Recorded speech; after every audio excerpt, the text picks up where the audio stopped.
Hello, everybody, and welcome to another episode of United Talks podcast. Today, we're going to be talking about, basically a whole lot of things. We're going to talk about the new target of striker that Manchester United has been having advanced conversations with. And then we're also going to be talking about Bruno versus Cristiano Ronaldo stats. We're also going to be talking about the AFCON absences that has been confirmed with regards to what is going to go on in December. We talked about it yesterday. We'll still talk about it again today. We'll also talk about United's transfers, lockdown, and everything in between with regards to two players who were supposed to leave that their transfer will be blocked. But then we talked about it yesterday too, but there's more details that we found out. And then we'll talk about Anderson, Bellingham, and Højlund updates. We'll also talk about Casemiro's contract and Ferdinand versus Carragher debate. And then currently, as I'm talking to you, Man United under 18s are playing against Rochdale and leading 1-0 away at Rochdale. And yeah, right now it's kind of 90 minutes plus 3. So yeah, pretty much everything straightforward that we see on all of our socials and stuff. But yeah, before that, we'll start with the Bruno versus We'll start with the Bruno versus Cristiano Ronaldo stats. Yeah. So if you're joining us for the first time, please do like, share, subscribe, and hit the notification bell if you haven't already. If you're a new viewer, please subscribe. Let's have a conversation. Let's talk about things like these and build community and all of that. Man United are being peppered. Oh yeah. So, but Man United are leading Rochdale, and it's 2 more minutes or 1 minute to the end of the game. And the young boys are really playing well. I love to watch them. I'm watching it live right now. I said to you guys yesterday, sorry about that. I said to you guys yesterday that I was feeling a bit under the weather and all of that. The weather is changing and stuff, so a lot of things are going on. So beautiful to watch Gabriel behind Kerry. So beautiful to also see Diego Leon play. He's been playing a lot of games lately. So this live stream, as always, is divided into various parts. So the first part of the conversation starts with Bruno versus Cristiano Ronaldo. And basically, the Portuguese prince reaches 300 goals, which is, Cristiano Ronaldo, that is Bruno Fernandes, reaches 300 appearances for Manchester United. And I was checking something the other day. Gary Neville had 420 something appearances over a period of time, and Bruno has reached 300 within 6 years or 5 years, as the case may be, as of 300 appearances within 5 years. It will be 6 years in January of 2026. And to think about it from that perspective, you tend to kind of he needs to have won a lot more trophies. Man United are having a chance right now, pass it and shoot, and Man United are leading 2-0, 92 plus 92 minutes. Who scored that goal? Number 11. That looks like James Scanlon. Yeah. Biancheri presses. Who wins the ball? One of the Fletcher brothers. And then Victor Musa squares to Scanlon, and Scanlon just passes it bottom right. So that is it. And Man United are leading 2-0. Scanlon is one player I also love to watch. I would love to see him in this Man United first team. I'd love to know how he'll fare in this first team or what position he'll play and all of that. So it is what it is. We'll see all the highlights and all the analysis much later. So, but yeah. So welcome to the channel. We're still buzzing with the 4-2 demolition of Brighton. And this result proves that the momentum on Ruben Amorim is real. But within the monumental win, one player, quietly reached a historic milestone, and that is Bruno Fernandes. The game is over now. Man United win 2-0 against Rochdale. I think it's in one cup like that. So Bruno Fernandes reached that milestone. He hit his 300th appearance for Manchester United, becoming only the second Portuguese player in the club's history to reach that feat. The first, none other than legend himself, Cristiano Ronaldo. But tonight we're going to dig deep into the statistical comparison with Bruno Fernandes after 300 games versus Cristiano Ronaldo after 300 games. The numbers are fascinating and they tell a completely different story for each player. But that's only half the story, right? The other big part, big topic tonight is the impending January crisis, which everybody has been talking about for the longest time. I'm watching the build up to the first goal.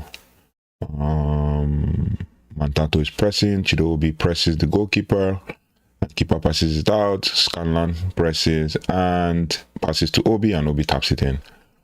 Who was that created the assist? That should be Amir Ibrahimov. Yep, Ibrahimov presses.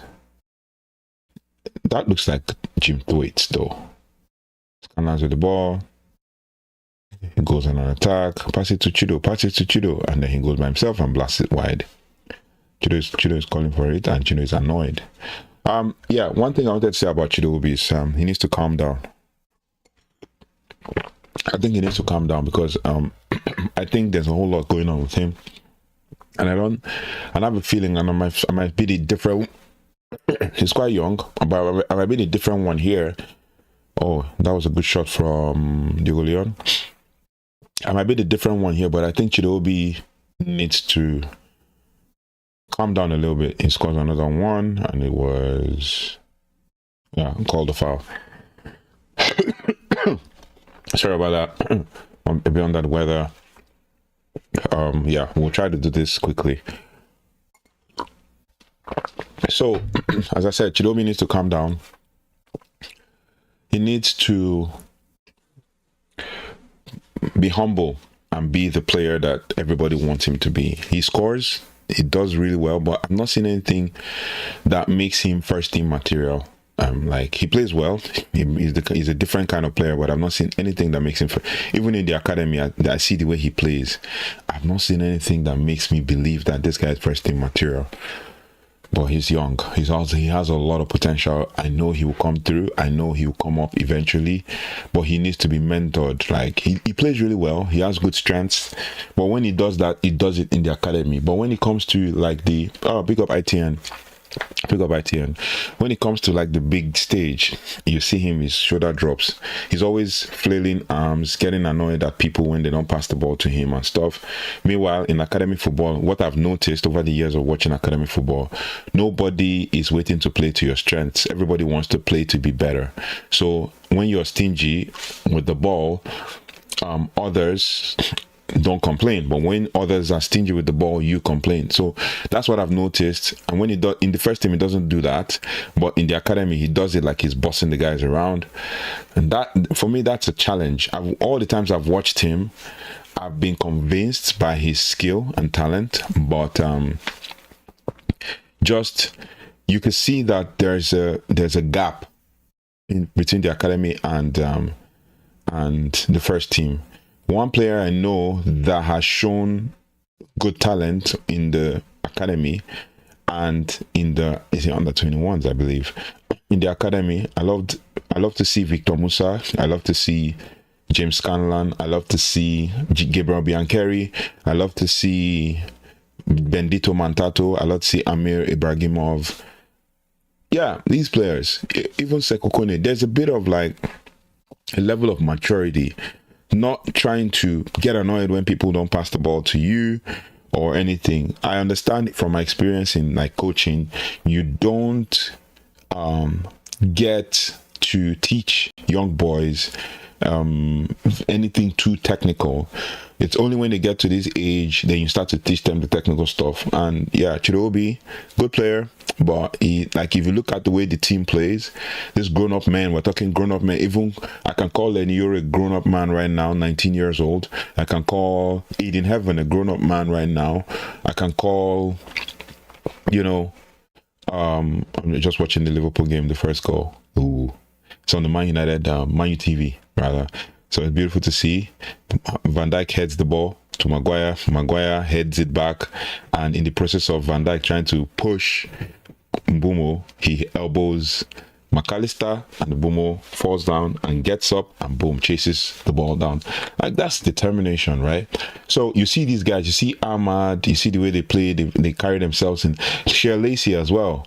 See the way they carry themselves in the first team. You tend to ask yourself, like, when you see the under 21s, there's just very few players that you feel like you can feel it that they will make it, but it is what it is. ITN, thank you for joining.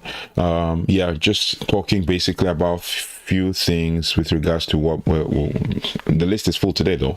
10 minutes gone and we haven't touched the first one. So Bruno versus Cristiano Ronaldo, the new target, Manchester United striker, striker target, 16-year-old. We'll talk deeper about him much later.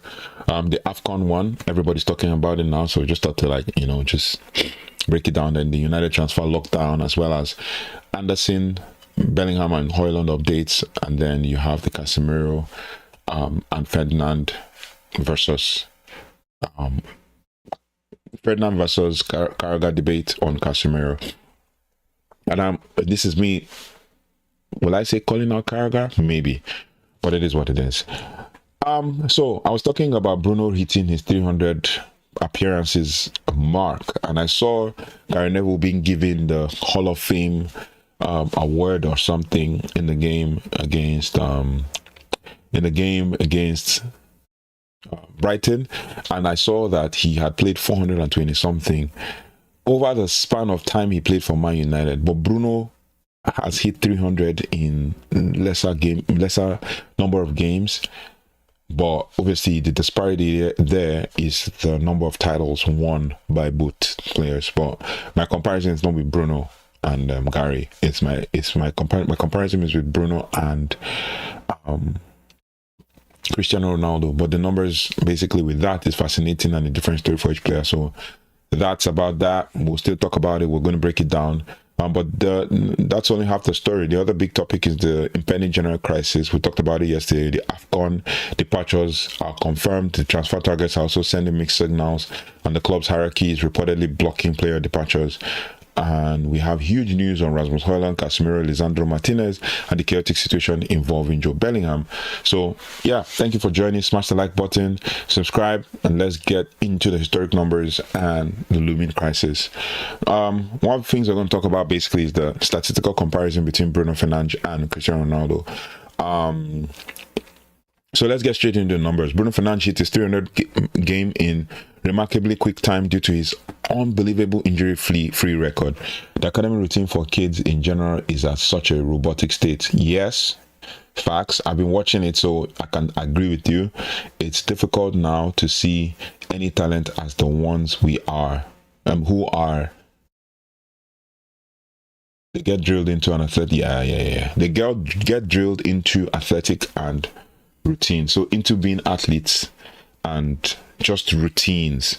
And like I said, I agree, because that's where my challenge is. My challenge is with the way the gap between the academy. So you can't, back in the day, you get to under 21s, under 23s, they're no longer under 23s now, but you get to the under 21s, under 23s, you can find like two or three players, two or three rough gems that you can actually fit into the first team.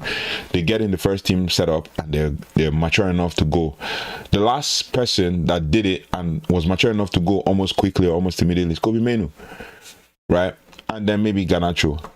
Before that, you had someone like Marcus Rashford to an extent, you know. So it's really hard. But we're back to Bruno and Ronaldo. But now the question I want to ask is, you know, how do their first 300 appearances stack up? Remember, Ronaldo's 300th game came at the beginning of his second spell in 2021, after spending his prime years at Real Madrid and Juventus. You know, while Ronaldo was spending his prime years at Real Madrid and Juventus, Bruno Fernandes was spending his prime years playing with Paul Pogba at Man United. So Fernandes played his 300 games entirely during the club's post-Ferguson era of strife. That's the fact. When we're struggling, when we're having it hard. Now, with comparison matrix for both of them, 300 appearances for both teams. Bruno Fernandes had 284 starts. 284 starts. While Cristiano Ronaldo had 250 starts. Goals, Cristiano Ronaldo scored 124, while Bruno scored 100. He wasn't far off. 24 goals different. And then when it comes to assists, he's the assist king. Bruno had 87 assists. Cristiano Ronaldo had 67 assists. That's how they stack up. Now, the immediate takeaway is the goals versus creativity. But if you add the goals plus assists, Bruno Fernandes trumps Cristiano Ronaldo. So let's look at it. So Cristiano Ronaldo leads with 124 goals compared to Bruno's 100.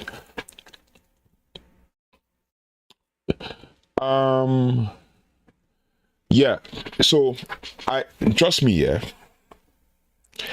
don't understand the agenda behind the report. I saw it and I picked on it and I was like, maybe we should just talk about it. Maybe they're just comparing for fun, because when I read it, it just didn't make any sense to make a news report out of it.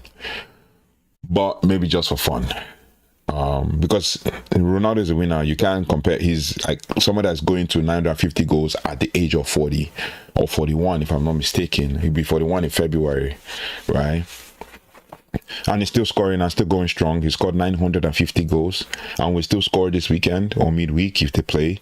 But I just saw the report and just to add it to our conversation so we can have like pretty interesting conversations. But ITN, there's no agenda behind the report. I don't think there is. Maybe whoever made the report just made it. But yeah, I don't think there is. Let me see if I can find the original report. Yeah, it was just written by James Cormack, so it's not really like one of those guys who, it looks like one of those athletic reports. But yeah, that's pretty much what it is. There's no CR7 is a goat. To compare Bruno, it's showing Bruno is also done so well. Yeah. It makes no sense, to be honest. Yeah, Bruno has done well. I'm not gonna lie. But where I was going with that conversation is, while Ronaldo was playing his prime years at Real Madrid, Bruno was playing his prime years at Manchester United when we're having our era of strife and having issues and struggles and stuff, right? So yeah. Now, when we talk about the takeaways, Ronaldo was transitioning from a winger into a pure goal scoring phenomenon by his first departure. With 50 of his first 300 appearances coming off the bench, Bruno had far fewer appearances as a substitute, starting 284 games. You also have assists.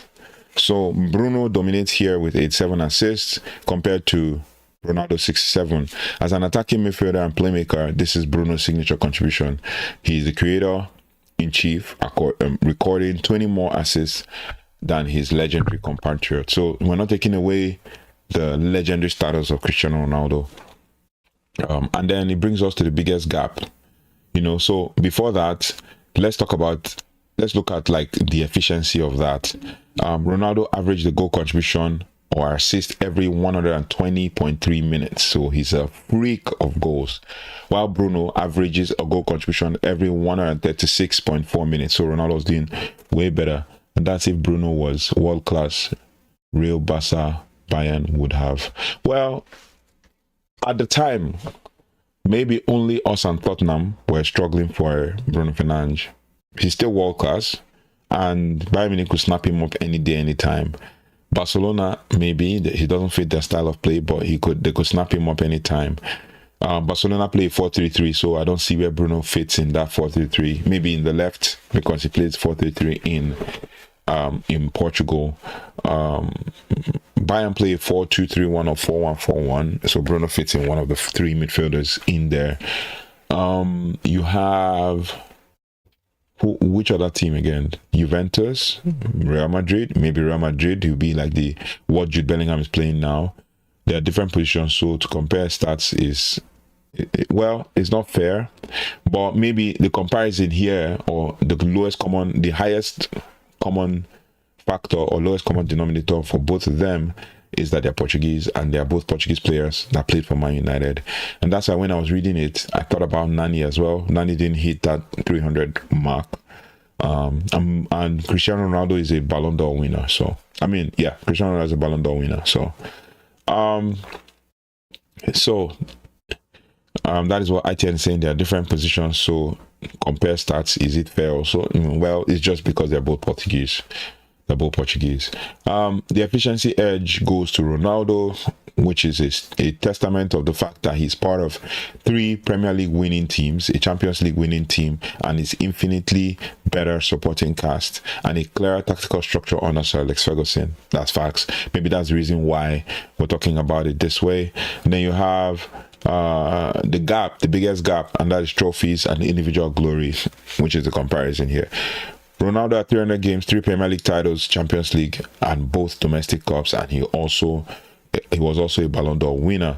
Ronaldo at 300 games, 1 EFL Cup, 1 FA Cup, played his whole prime years, and won the FA Cup and FA Cup in the last couple of years. So it's a challenge that has been meted out to Bruno, and that would, you need to win something, and he said it recently that he wanted to win the Champions League and the Premier League. So merely being in the same statistical galaxy as Ronaldo speaks volumes about Fernandes as an individual, and his quality, which is often distinctly poorer United teams. He's been one of the most consistent world-class performers since he arrived. And that's why he's a 4-time Sam Busby Player of the Year, matching Ronaldo's record. And it's clear Ronaldo was. So that's another way they were trying to compare. Ronaldo won Sam Busby Player of the Year 4 times. Bruno has won it 4 times. The Portuguese matched Ronaldo's record. And then Ronaldo was unstoppable, was the unstoppable final product in a dominant team. Fernandes is the brilliant, tireless engine carrying a struggling team. So yeah, that's the comparison. Nothing to pit them against each other to say one was better than the other. Ronaldo was better, obviously, we all know that. And the AFCON crisis as well is now official. The club is expecting to lose 3 key players right before Christmas. Mbeumo of Cameroon is leaving.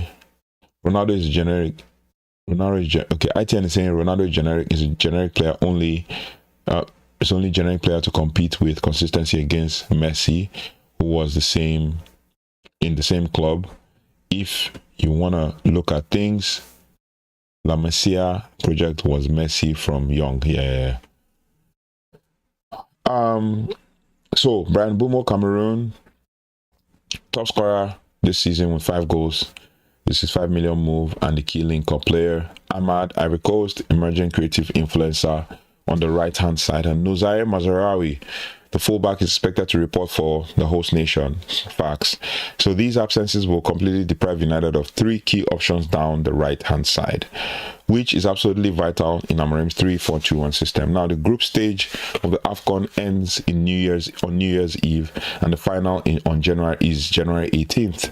This means that they will miss crucial festive early January fixtures, including potentially the Manchester derby.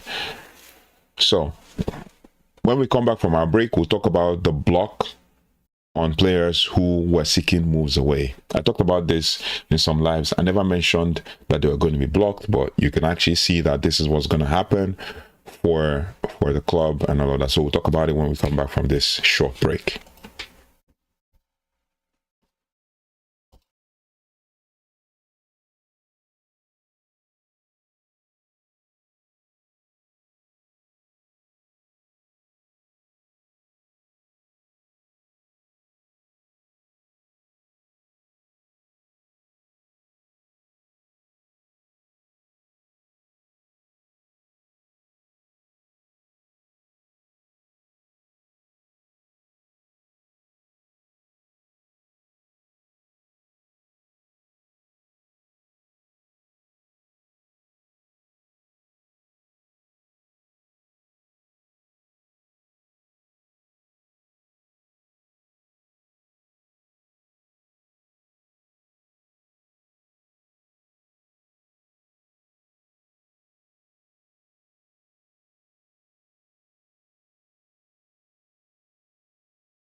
Welcome back. Welcome back. Sorry about that. Had to take a quick check on something quickly. So yeah. So we're talking about basically the general fixtures and the fixtures that these players who are going to the AFCON are going to miss. It's a problem. It is really a problem. ITN is saying yes, the AFCON is concerning as Mbeumo and Diallo are both on same side and we're gonna suffer. It's normal. Yeah. And other teams are going to be praying that we suffer, but they forget that the other teams are also having players who are in the AFCON as well. You talk about Liverpool, Salah. Well, they might not miss him because Salah has been bad this season. So they'll quickly replace him with Chiesa. You talk about Chelsea. Who do they have that's going to the AFCON? I'm not sure. Yeah, their first team, there's nobody. Arsenal, who do they have that's going to the AFCON? Nobody in the back line, nobody in the midfield, nobody in the attack. Amazing. And then you have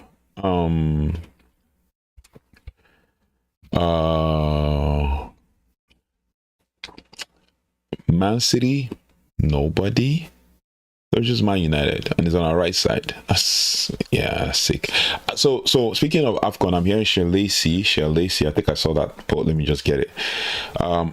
A Manchester United source on Shellacey's involvement in first team training stated that this is according to Sam C. Let me see what the full name of that Sam C is. He just says Sam C, freelance football journalist. Sam C saying he's been tearing it up, fearless, creative, and always looking to make something happen, and he's really caught the eye. So has he caught the eye of Ruben Amorim? Oh, we don't know. I know Ruben Amorim. I know there's talk that he's caught the eye of Ruben Amorim. So yeah. So it would be that Shellacey's waiting to play at the AFCON. Man United. Yeah. Well, it is what it is. One thing I want to say basically in all of this is the fact that we're gonna be fine. Trust me, we're gonna be fine. Players will leave and come back for only a month, but we're still gonna be fine, right? So that's pretty much what it is, basically. So let me know your thoughts and feelings in the comment section. I mean, we can talk about this all day, but yeah, the AFCON is here. It's a problem, but we'll be fine. Next one is that Man United are blocking moves for Jobe Bellingham and Jobe Bellingham as they are insisting that they must stay. Basically,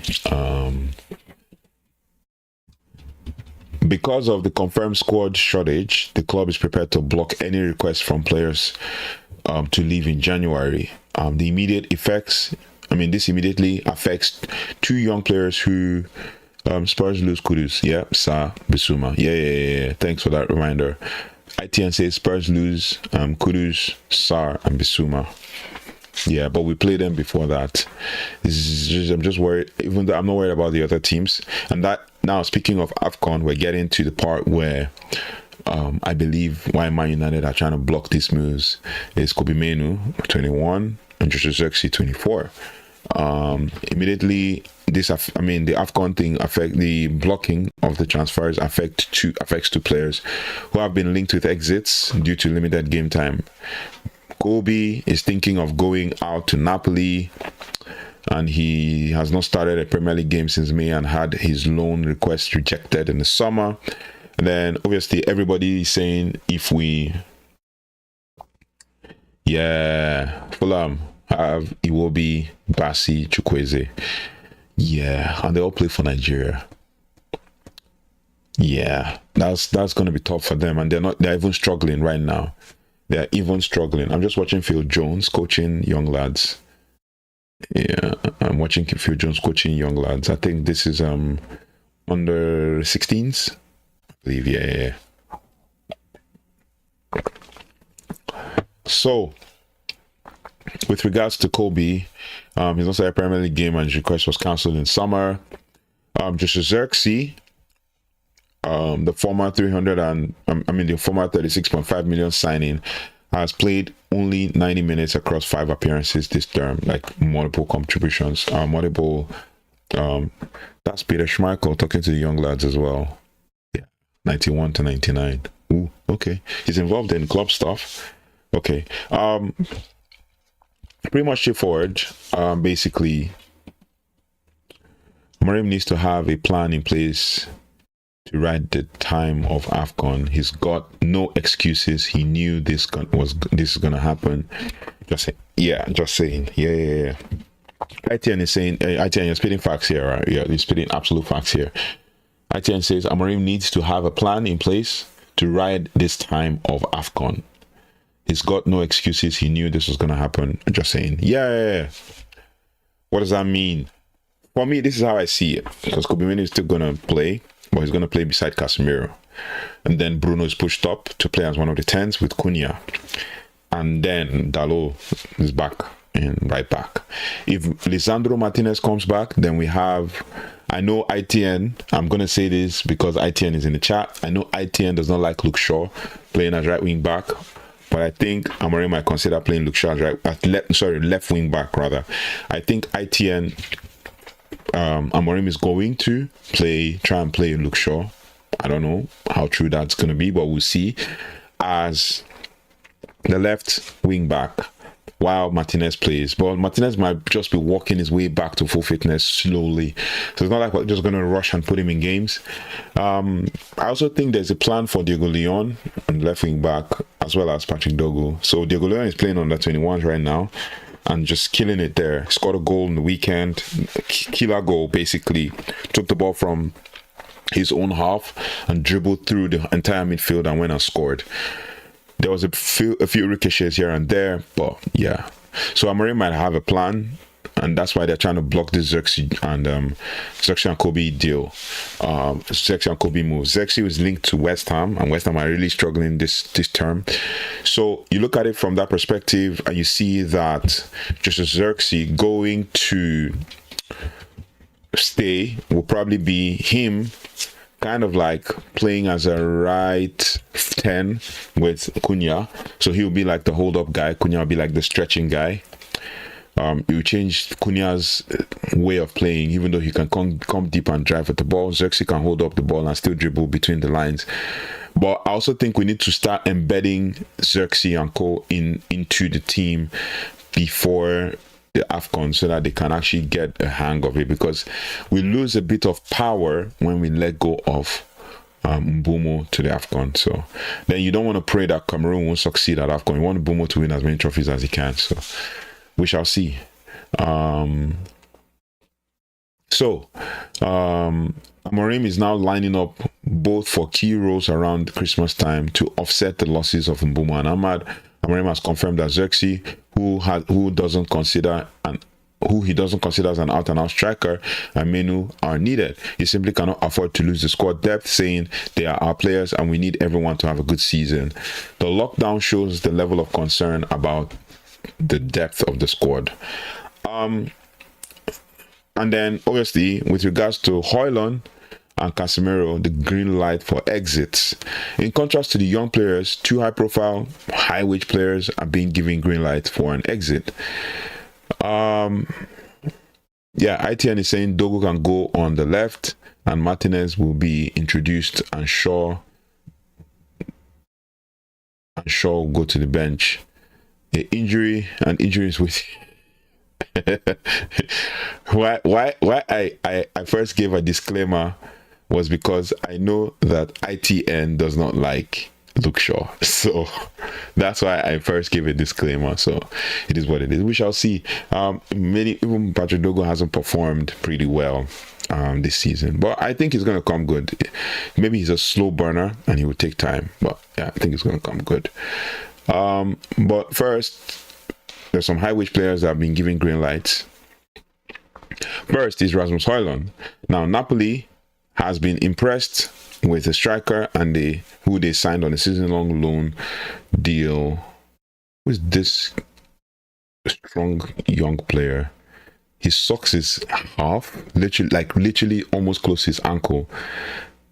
He's scoring goals, number 9, and he's under, I think he's in the he's the under 16s. Very tiny kids, man. Beating HKC 5-0. Wow. Anyway, we move. These guys are really strong boys, but they are doing the Jokeres celebration. What is wrong with these boys? Anyway, speaking of young players, now Rasmus Højlund, Napoli are impressed with the striker and they signed him on season-long loan. But after 2 difficult seasons at Old Trafford, where he scored a dismal 14 goals in 62 league appearances, Højlund has found a new lease of life, netting the same 4 goals in 6 appearances for Napoli. United are now reportedly in advanced talks to complete a permanent £38 million deal in January to offload the former flop as soon as possible. This news is crazy. They called Højlund the former flop. Former flop. That sounds funny, but it is what it is. Now, second, the club, this one I saw this yesterday. The club is not planning to trigger an extension to Casemiro's current contract. The 33-year-old could leave for free at the end of the season, and the only way he could possibly stay is by taking a wage cut on his huge £375,000 a week. This is a clear move by Ratcliffe's regime to reduce the massive wage bill and signifies the beginning of midfield rebuild. Despite Casemiro's continued crucial form, and we're going to do a video. I've already done everything. I've prepared the research and stuff. It's ready to go out, but just haven't recorded. I'll do a video of Casemiro's deep dive into Casemiro and how impactful he's been this season. So be on the lookout on the channel for that. ITN is saying that Napoli will take Højlund.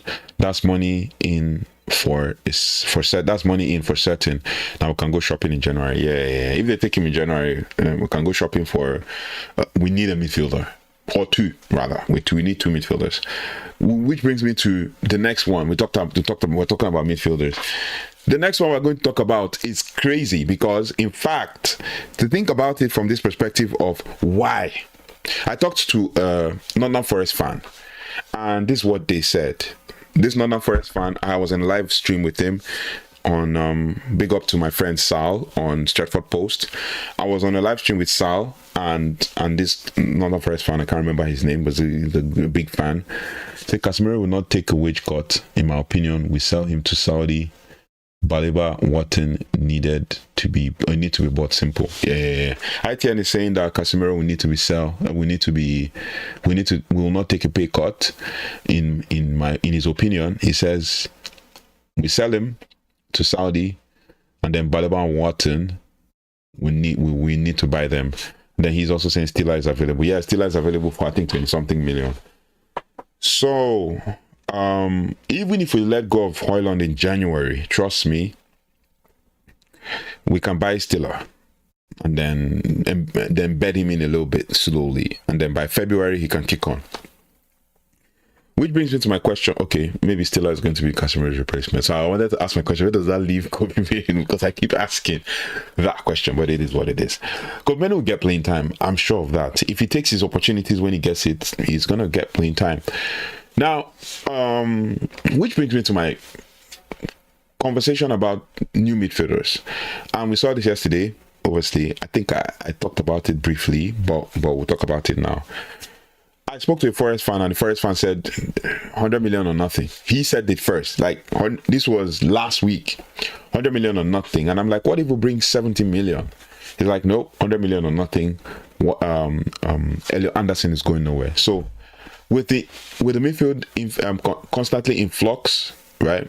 United have registered interest in another midfielder, Elliot Anderson from Nottingham Forest.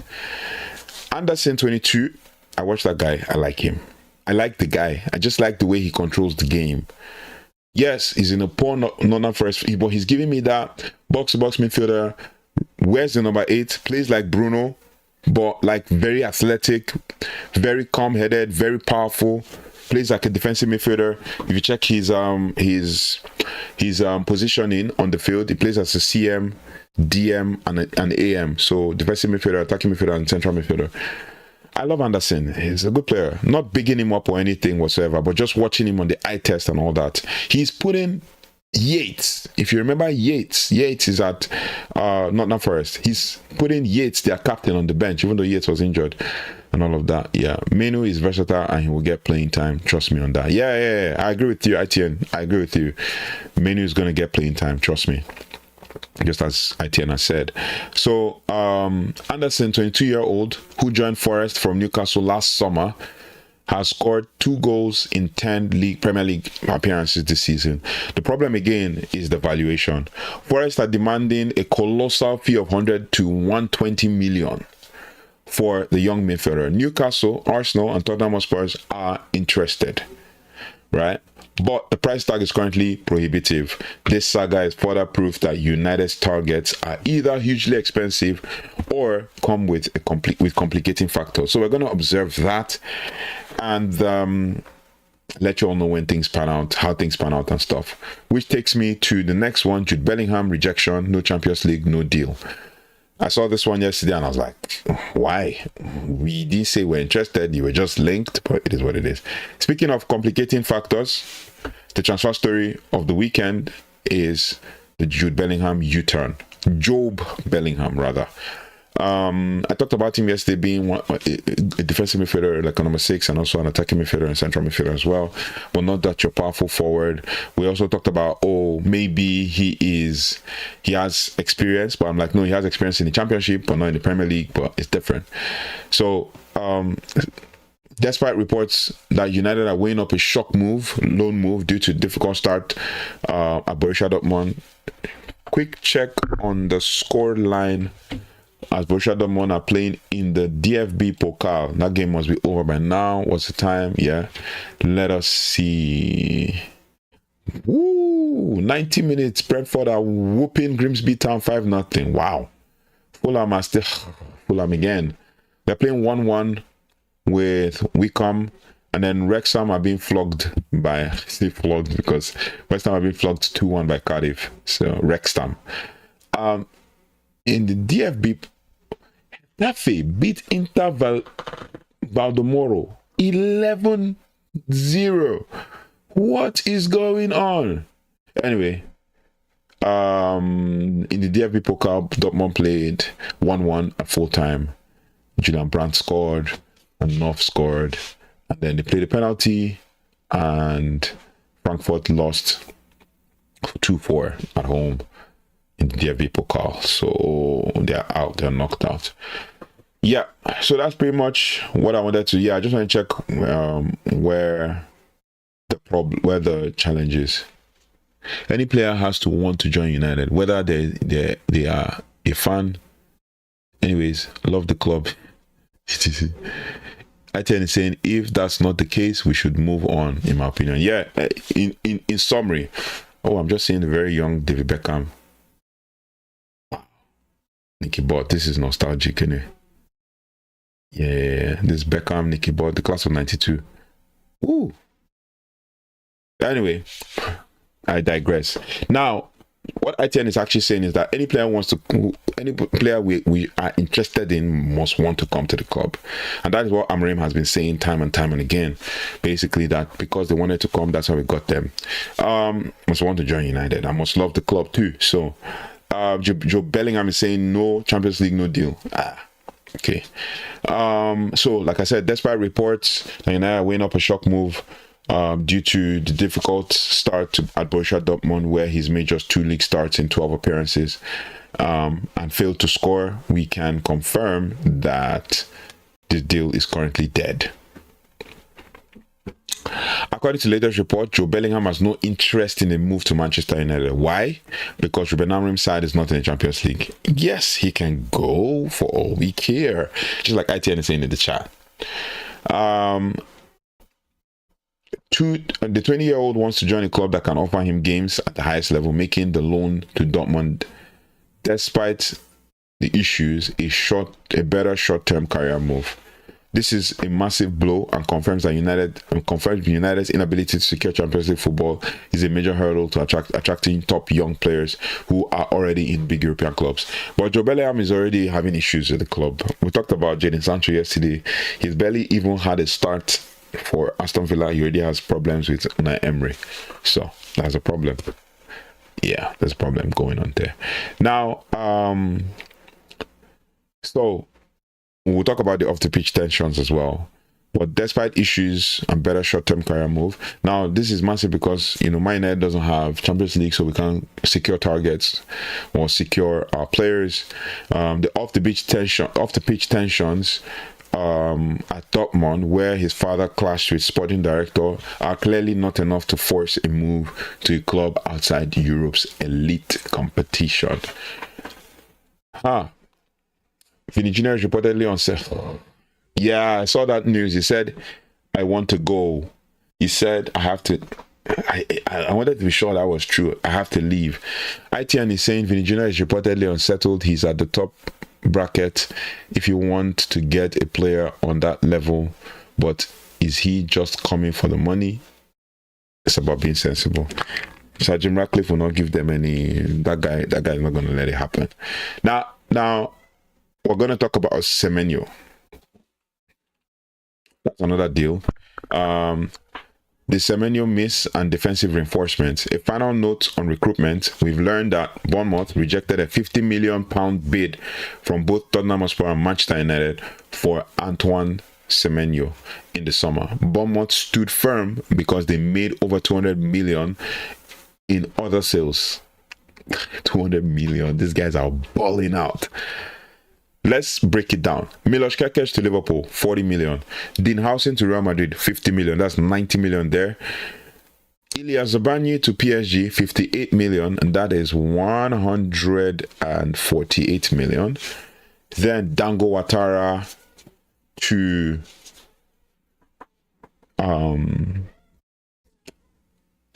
to Brentford is 42 million. So around 200 million.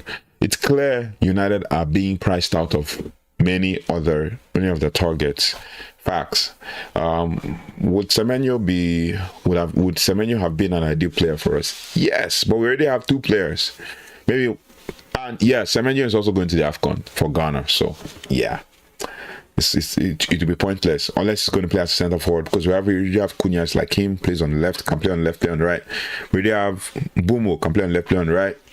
So we don't need to get Semenyo. He's a good player, but Semenyo is a very good punt. Personally, he looks like if he doesn't want United, Chelsea will be his best option. Yeah, and he'll go there and kick Garnacho out the club, out of Chelsea. That's what I mean. Now, yeah, United are being priced out of targets, but there's great news on the defensive front with Lisandro Martinez being cleared for full training and could return to action next week, having been sidelined since February with an ACL injury. His comeback is a massive boost for the club and will definitely intensify the competition for the left centre back role. And with him coming back, we'll have three left centre backs in Aiden Evan, Luke Shaw, and then Lisandro Martinez, or Licha as the case may be. And then which is also further strengthening Ruben Amorim's system. The next part to this analysis and deep dive is with regards to Casemiro and Bruno legacy debate. But before we go to that, let's talk about the new signing or new target that Manchester United have. Where's that? Here. Okay. So Manchester United, we're talking about, referring to the thumbnail right now. Manchester United are in concrete negotiations over a deal for AIK football striker Kevin Phelan. When I saw that name, I went and checked online. I'm like, who is this Kevin Phelan guy and stuff? Well, yeah. This is according to Florian Plattenberg. The butcher, I miss him. I can't lie. With consistency and the league staying fit, we can go far. Yeah. ITN saying we can go far with a lot of consistency and stuff. Yeah, we miss Lisandro Licha. Man United are in concrete negotiations over a potential deal for AIK striker Kevin Phelan, according to Sky Sports Germany journalist Florian Plattenberg. Man United have recently bolstered their attacking ranks after bringing a trial of Brian Mbeumo, Benjamin Sesko, and Mateusz Cunha at Old Trafford. To Old Trafford to the Old Trafford club in the summer. The Red Devils have been linked with Red Bull Salzburg striker Karim Alebegovic. In recent hours. How? Red Bull like how? Okay, let's see. Maybe because of Christopher Vevel. Yeah, maybe. The Red Devils have been linked with Red Bull Salzburg striker Karim Alebegovic in recent hours, and fresh reports from Germany is claiming Feeling is also on their radar. Now, this is what Florian Plettenberg said on his post. He said, exclusive, Manchester United and concrete negotiations over a transfer of Kevin Feeling. He said, one sec, please.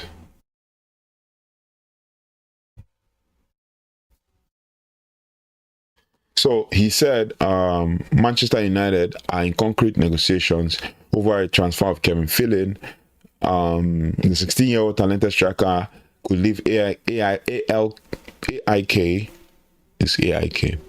Yeah, as early as this winter. Price valuations around 3 million euros. Should we go for him? Guys, what do you guys think? ITN, let me know your thoughts. Guys in the chat, please let me know your thoughts. 16-year-old striker could leave AIK as early as this winter. Price valuations around 3 million euros. Some Bundesliga clubs are also considering, also consider him interesting. So the 6'1" 16-year-old, that guy's tall, 6'1".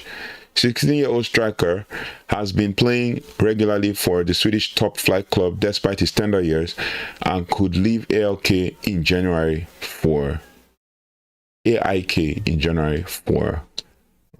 around 3 million euros.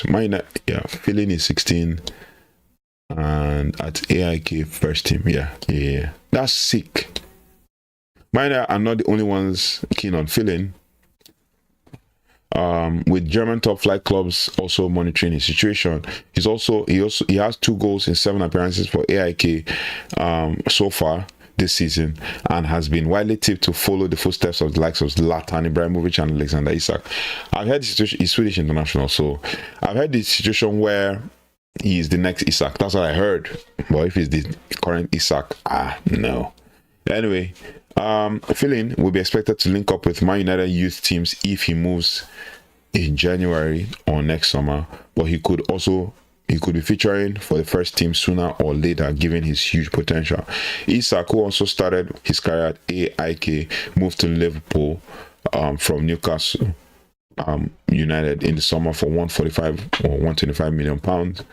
And Man United target could command a similar fee going forward. So it is why the Red Devils and other suitors are looking to snap him up in the coming months, and more clubs will be joining them once it's clear he's up for sale.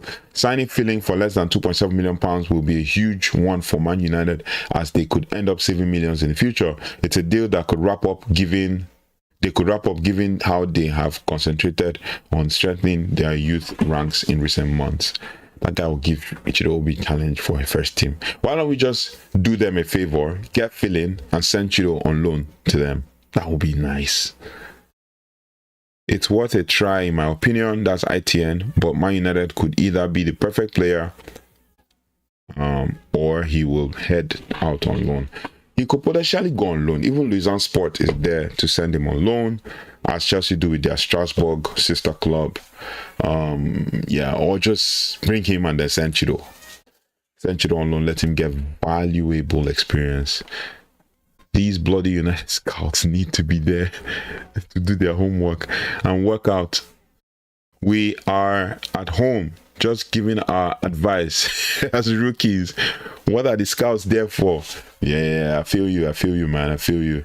So back to the last. Yep, that's about the last part of this live stream. Casemiro and Bruno Fernandes legacy debate. Let's talk about it. With Casemiro, Ferdinand versus Jamie Carragher.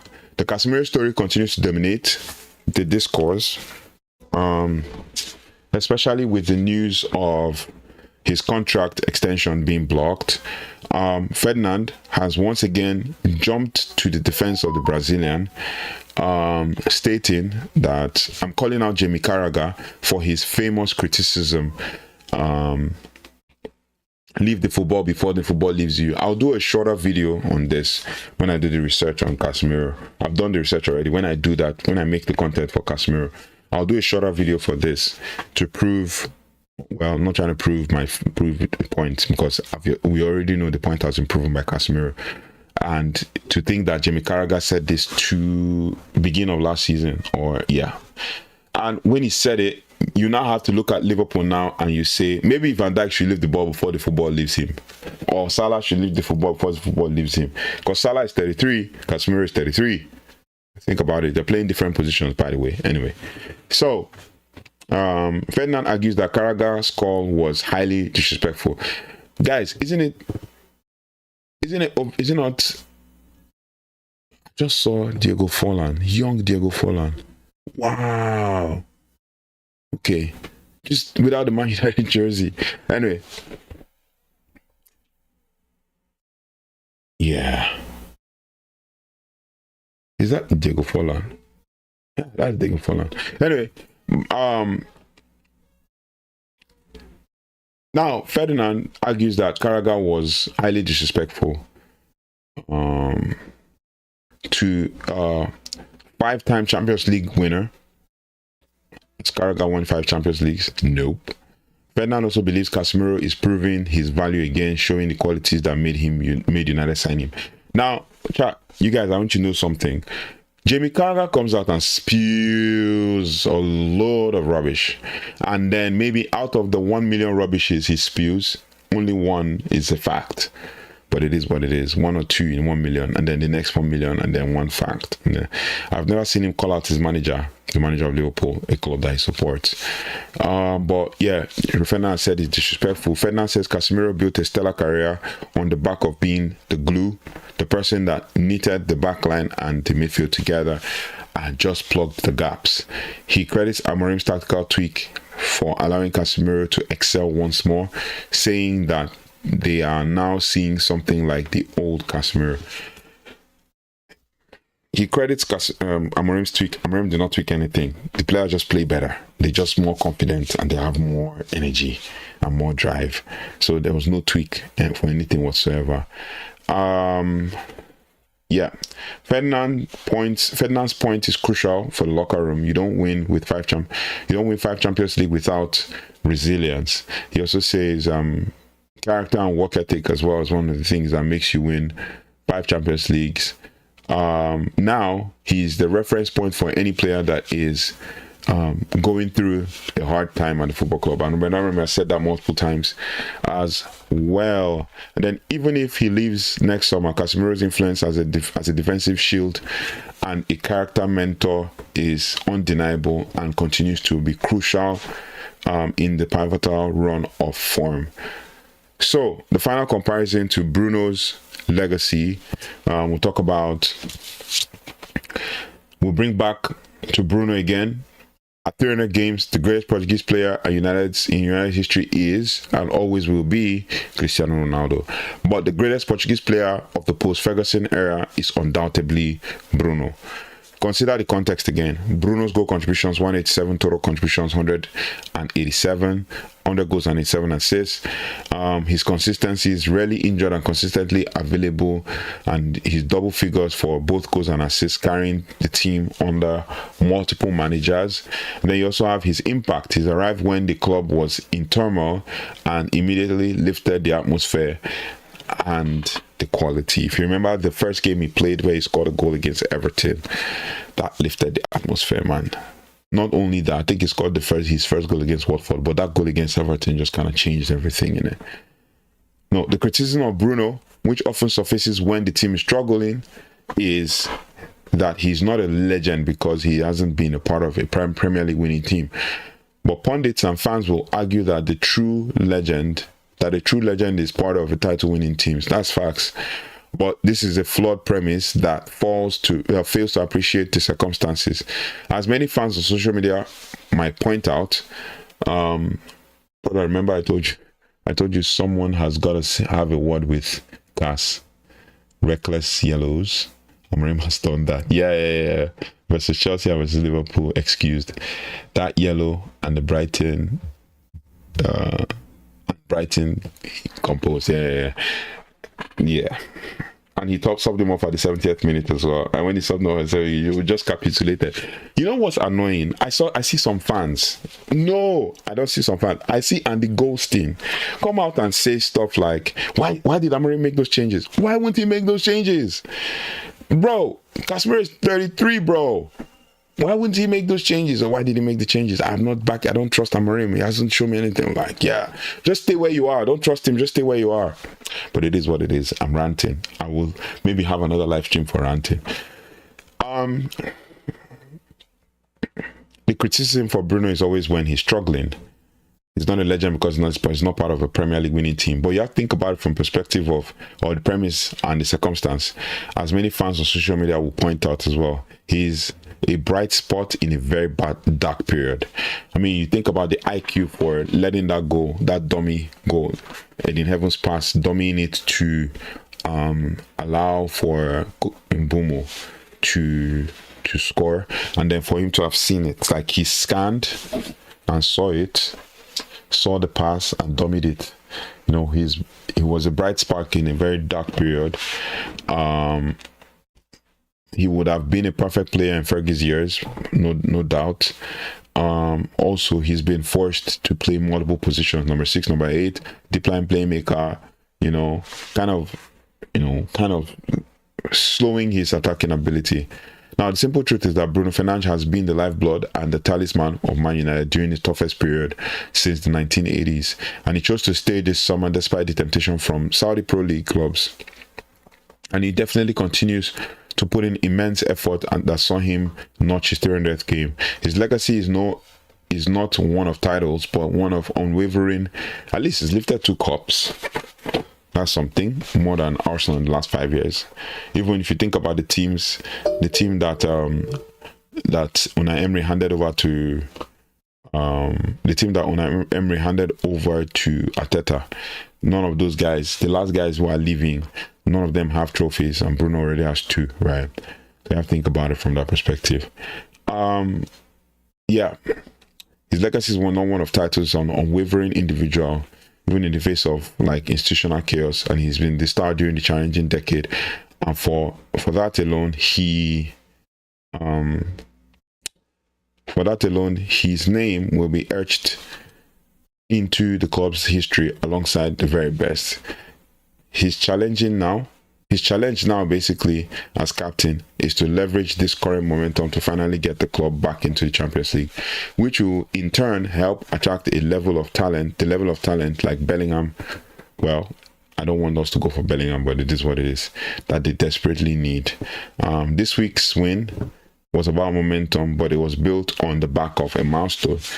The next challenge is to get past Nottingham Forest, secure those points before the AFCON crisis, and then continue the upward trajectory. So, like I said, get as many wins as possible for the AFCON starts, and then we can climb up the table. Like I said in one of my short videos, we're creeping up the table slowly. So let me know your thoughts and feelings in the comment section. We've basically come to the end of the live. Don't want to bore you with too much talk and stuff, but that's pretty much the news we have.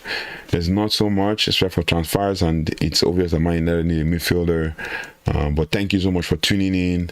Let me know in the comment section, if Bruno wins 1 Premier League title, does that surpass the achievements of Ronaldo's first 300 games? I know what ITN thinks, but ITN, put your comments in the comment section. And every other person, please put your comments in the comment section. I'll ask the question again. If Bruno wins 1 Premier League title this season, does he surpass the achievement of Ronaldo's first 300 games? Let me know your thoughts and feelings in the comment section. Thanks so much for watching. Thanks so much for liking, sharing, and subscribing. If you haven't already, please do like, share, subscribe, hit the notification bell so you don't have to miss anything as relates to Manchester United. I'll see you on the next one. Take care, goodbye, and God bless.